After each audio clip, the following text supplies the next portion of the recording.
After seeing the LA Kings lose to the Vegas Golden Knights 3-2 in a close game, it had me thinking of the Kings goaltender, Cam Talbot. They signed him for a one-year deal at $2 million, and not much was really expected from him. He was in Ottawa for a season, and while he did have injuries, his numbers were nothing to write home about, with an .898 save percentage and a 2.93 goals against average. When the Senators got Talbot from Minnesota, they thought they found themselves the answer in net to give their prospects some time to develop, but unfortunately it's just not the way it worked out. It's an awesome story to see Cam Talbot, who was struggling last year, become one of the best goaltenders in the league right now. He is second in the NHL with goals against average with a 2.11 and fourth in save percentage with a 9.24. He is definitely in that Vezina conversation. When Korpisalo left in free agency, there were some valid concerns. Phoenix Copley, while was a very solid backup, you didn't want to rely on him being your starter. And with Talbot's year in Ottawa, there was some genuine question marks you could have about the Kings net minding. But a lot of that conversation has been silenced. The LA Kings are one of the best teams in the NHL in 32 games played, 28-4 record. Their top six is one of the best in the NHL, and their D-core is just as good. This team is the perfect situation for a guy like Talbot to go. When he is on a solid squad,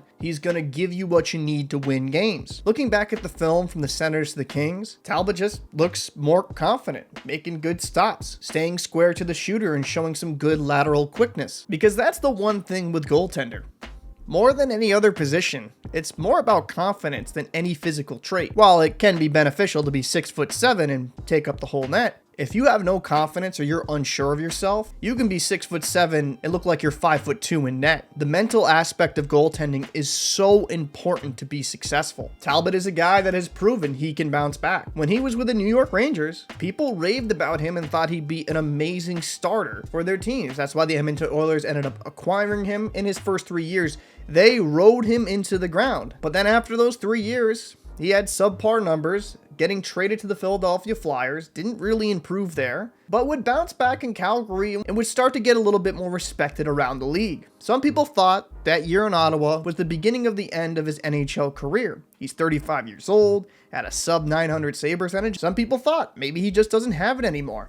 So I love stories like this where guys prove people wrong. Even if it's myself, I had question marks about the Kings goaltending, and Talbot has answered all those questions. So can he keep up this pace? There'll be highs and lows, but with this great Kings team around him, yeah, I think Talbot could stay in that conversation. I'd like to know your thoughts down below. What do you think of Cam Talbot's season thus far? I'm Captain Paul. I'll see you in the next one.